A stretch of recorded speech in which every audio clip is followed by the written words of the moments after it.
இப்போ உதாரணமாக சையதுனா ஆதம் அலைஹிஸ்ஸலாமை பற்றி பேச போகல சொல்லுவாங்க, மிம்பரில் பயானில் பேசுவாங்க, அல்லாஹ் ஆதம் அலைஹிஸ்ஸலாம் அந்த பாவத்தை செஞ்ச சுட்டி தானே துனியாவில் வந்தாங்க.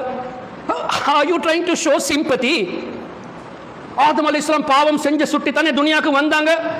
அரே குர்ஆன்ல சூரத்துல் பக்ரா மொத ஜுஸே பாருங்களே அப்பா, ஃபர்ஸ்ட் ஜுஸ்லே ஆரம்பத்திலே பாருங்களே, அல்லாஹ் தஆலா சொல்ல இல்லையா, வ இத் கால ரப்புக லில் மலாயிகா இன்னி ஜாயிலுன் ஃபில் அர்தி கலீஃபா. மலக்குமார்களை பார்த்து அல்லாஹ் சொன்னான் தானே, நான் பூமிக்காக ஒரு கலீஃபாவை அப்பாயிண்ட் பண்ணதுக்கு நான் இராதா பண்ணியிருக்கிறேன் என்று அவுக்கமா கால் அல்லாஹ். ஆதம் அலைஹிஸ்ஸலாமை படைக்கிறதுக்கு பூமியுடைய விஷயம் அல்லாஹ் தானே சொல்றேன், ஃபில் அர்தி கலீஃபா. ஸோ அல்லாஹ்வுடைய நாட்டத்தில் பூமிக்காக கலீஃபாவா படைக்கப்பட்ட உள்ள ஆதம் அலைஹிஸ்ஸலாம் பூமிக்கு வரத்தானே வேணும். அது அல்லாஹ்வுடைய நாட்டத்தை கொண்டு இப்போ நாங்கள் மிம்பரை யூஸ் பண்ணிட்டு சொன்னோம் அவங்க பாவம் செஞ்ச சுட்டி தான் வந்தாங்க என்று. வேறஸ் அல்லாஹ் தஆலா குர்ஆன்லே சொல்றான், சூரா தாஹா எடுத்து பாருங்க, கடைசி பகுதியில் சூரா தாஹால வருது, ஃபனசிய என்னுடைய நபி ஆதம் அலைஹிஸ்ஸலாம் என்னுடைய கட்டளையை, அந்த மரத்துக்கிட்ட வானமுள்ள கட்டளையை மறந்துட்டாங்க. வலம் நஜிது லஹு அஸ்மா, நாங்க அல்லாஹ் சொல்றான், we did not find any bad intention on this action of Adam alayhissalam. அவங்க வேணுமென்று செய்ய இல்லை என்று யார் சொல்றாங்க? படைச்ச ரப்பு தானே சொல்றாங்க. ஃபனசிய வலம் நஜிது லஹு அஸ்மா, அல்லாஹ்வே சொல்லிட்டான் அவங்க வேணுமென்று செய்யல, நாங்க யாரு சொல்லத்துக்கு பாவம் செஞ்ச சுட்டித்தான் வந்தாங்க. சரி, ஆதம் அலைஹிஸ்ஸலாம் அந்த துனியாவில் வந்த விஷயத்தில் ஹிக்மத் இருக்கு. என்ன ஹிக்மத்? அல்லாஹ்வுடைய நாட்டத்தில் ஆல் த ஆஃப் ஸ்ப்ரிங், அந்த பிச்சளைகள் என்று சொல்லுவாங்க, all the generation of Adam அலைஹிஸ்ஸலாம் அன்டில் கியாமா, அது எல்லாம் மூமின் இல்லையே, குஃபாரும் இருக்கிறாங்க, முனாஃபிக்கும் இருக்கிறாங்க, அல்லாஹ்வுடைய ரசூலை பற்றி மாற்றமாக பேசுகிறவங்களும் இருக்கிறாங்க, அவங்களை குறையாக பேசுகிறவங்களும் இருக்கிறாங்க, அவங்களை மஜ்னூன் என்று மாதல்லா சொன்னவர்களும் இருக்கிறாங்க, அவங்களை பற்றி கிரிட்டிசைஸ் பண்ணவங்க அவங்களோட இந்த சிறப்பு இல்லை அந்த சிறப்பு இல்லை, எங்களை போல சாதாரண மனுஷன் தௌபா செய்யாமல் இப்படி நெகட்டிவாக பேசுகிறவங்களும் இருக்கிறாங்க. ஆனால் ஹதீஸ் அடிப்படையில் குர்ஆன் அடிப்படையில் சொர்க்கம் யாருக்கு? மூமின்களுக்கு. யார் அகீதாவை மாற்றமாக்கி கொண்டாங்களோ, அல்லாஹ் மேல ஈமான் வைக்காம சிலைகளை வணங்க ஆரம்பிச்சிட்டாங்களோ, நபிமார்களை டிஸ்ரெஸ்பெக்ட் பண்ணினாங்களோ, ஏன் அல்லாஹ் குர்ஆன்ல தானே சொல்றான், லா தகூலு ராயினா வகூலு உன்துர்னா வஸ்மஉ வலில் காஃபிரினா அஸாபுன் அலீம். என்னுடைய ஹபீபை பார்த்துட்டு ராயினா என்று சொல்ல வேணும். ஏன் ஸல்லல்லாஹு அலைஹி வஸல்லம் சில விஷயம் பேச போகல சஹாபாக்கள் மத்தியில் அவங்க விலங்கத்துக்கு எடுக்காட்டி என்ன சொல்லுவாங்க? ராயினா யா ரசூலல்லாஹ், மறக்க சொல்லுங்களே யா ரசூலல்லாஹ், நல்ல எண்ணத்தோடு தான் சொன்னாங்க. ஆனால் எதிரிகள் என்ன செஞ்சாங்க?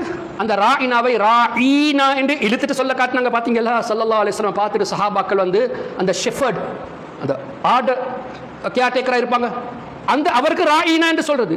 இப்போ ஸல்லல்லாஹு அலைஹி வஸல்லம் பார்த்துட்டு பார்த்தீங்களா, இவர் அந்த ஷெஃபர்ட் என்று சொல்றாங்க, சஹாபாக்கள் கேலி பண்ணினாங்க. ஆனால் சஹாபாக்கள் நீங்க அது இல்லை, ராயினா, எங்களே கவனிங்க யா ரசூலல்லாஹ், மறக்க சொல்லுங்க. அவங்க என்ன சொன்னாங்க? ராயினா என்று ஐனுக்கு பிறகு ஒரு யாவை சேர்த்து விட்டாங்க. அப்பயும் அல்லாஹ் சொல்றான், இந்த மாதிரி வார்த்தை எதை கொண்டு எனிமீஸ்கள் மிஸ்யூஸ் பண்ணிட்டு என்னுடைய ஹபீபை டிஸ்ரெஸ்பெக்ட் பண்றாங்களோ, இந்த வார்த்தை இனிமே யூஸ் பண்ணக்கூடாது. அல்லாஹ்வுடைய கட்டளை லா தகூலு ராயினா, இனிமே சொல்லக்கூடாது. அல்லாஹ் கிட்ட தானே கேட்க வேணும், யா அல்லாஹ் ராயினா சொல்ல வானம் என்று சொல்லிட்டாய், இப்போ என்ன சொல்ல? அல்லாஹ் சொல்றான், வகூலு உன்துர்னா, உன்துர்னா என்ற வார்த்தையை பாவிங்க. இது அர்த்தம் என்ன யா ரசூலல்லாஹ்? ஒரு கருணையான பார்வை எங்கள் பக்கம் பாருங்க யா ரசூலல்லாஹ், நாங்கள் விளக்கத்துக்கு எடுக்க இல்லை யா ரசூலல்லாஹ், உங்களோட கருணையான பார்வை கொண்டு மறுக்க சொல்லி கொடுங்க யா ரசூலல்லாஹ் ஸல்லல்லாஹு அலைஹி வஸல்லம். இப்போ நாங்கள் இன்றைக்கு யா ரசூலல்லாஹி உன்துர் ஹாலனா என்று சொல்கிறோம் தானே, இது எங்களோட சொந்தத்தில் இல்லை, குர்ஆன் படித்து கொடுத்த பாடம். வகூலு உன்துர்னா. சரி, இப்போ இதுக்கு போகிறோம், இந்த ஆயத்துக்கு போகிறோம், யாராவது ராயினா என்று சொன்னா வலில் காஃபிரீன அஸாபுன் அலீம், அவர் காஃபிராவிடுவான். ஏன்? அல்லாஹ்வுடைய கட்டளைக்கு மாற்றமா போனான் தானே. அல்லாஹ் வானம் சொல்லிட்டான், ராயினா சொல்லவான், என்னுடைய ஹபீபை டிஸ்ரெஸ்பெக்ட் பண்ற மாதிரி அந்த வார்த்தையை பேச வானம் என்று. அப்ப இப்ப உன்துர்னா சொல்லாம ராயினா என்று ஒருத்தர் சொன்னா, அது கேவலமான வார்த்தைக்கு ஒரு சப்போர்ட் ஒன்று கொடுத்தான் தானே. அல்லாஹ் வானம் சொன்ன பிறகு சொல்றான், அல்லாஹ் அடுத்த பகுதியில் சொல்றான், வலில் காஃபிரீன அஸாபுன் அலீம். இப்போ ஸல்லல்லாஹு அலைஹி வஸல்லம் அவமதிக்கிறவங்க காஃபிர். அப்போ காஃபிருக்கு சொர்க்கம் இல்லை தௌபா செய்கிற வரைக்கும், நான் முஸ்லிம்ஸ்க்கு டிஸ்பிலீவர்ஸ்க்கு சொர்க்கம் இல்லை கலிமா சொல்கிற வரைக்கும். இப்போ ஆதம் அலா நபியினா அலைஹி ஸலாத்து வஸ்ஸலாம் அவர்களுடைய ஜெனரேஷனில் முஸ்லீமும் இருக்கிறாங்க, மூமினும் இருக்கிறாங்க, குஃபாரும் இருக்கிறாங்க, முனாஃபிக்கும் இருக்கிறாங்க. சொர்க்கம் முஸ்லீம்களுக்கு தானே. இப்போ அல்லாஹ் தஆலா ஆதம் அலைஹிஸ்ஸலாமை துனியாவில் அனுப்பிட்டு அவங்களோட ஜெனரேஷனில் மூமினை வேறையாக்கி அவர்களோட சொர்க்கத்தில் சேர்த்து வைப்பாங்க. யார் அந்த அக்கீதால இல்லையோ அவங்கள நரகத்தில் தான் நுழைய வேணும். ஸோ ஒரு ஹிக்மத் என்னை அவங்க துனியாவில் வந்த ஒரு ஹிக்மத் மூமின்களையும் குஃபார்களையும் செப்பரேட் பண்ணுறதுக்காக. ஸோ இந்த ஹிக்மத்தை விளங்காமல் டிரெக்டாக நபிமார்களை பற்றி நாங்கள் நெகட்டிவிட்டி கிரியேட் பண்ணிட்டு மிம்பரில் பேசுகிறதா இருந்தால் வேறு டாபிக்ஸ் இல்லையா பேசுறதுக்கு? நபிமார்களை கேவலமா பேச வேண்டிய அதான் டாபிக்.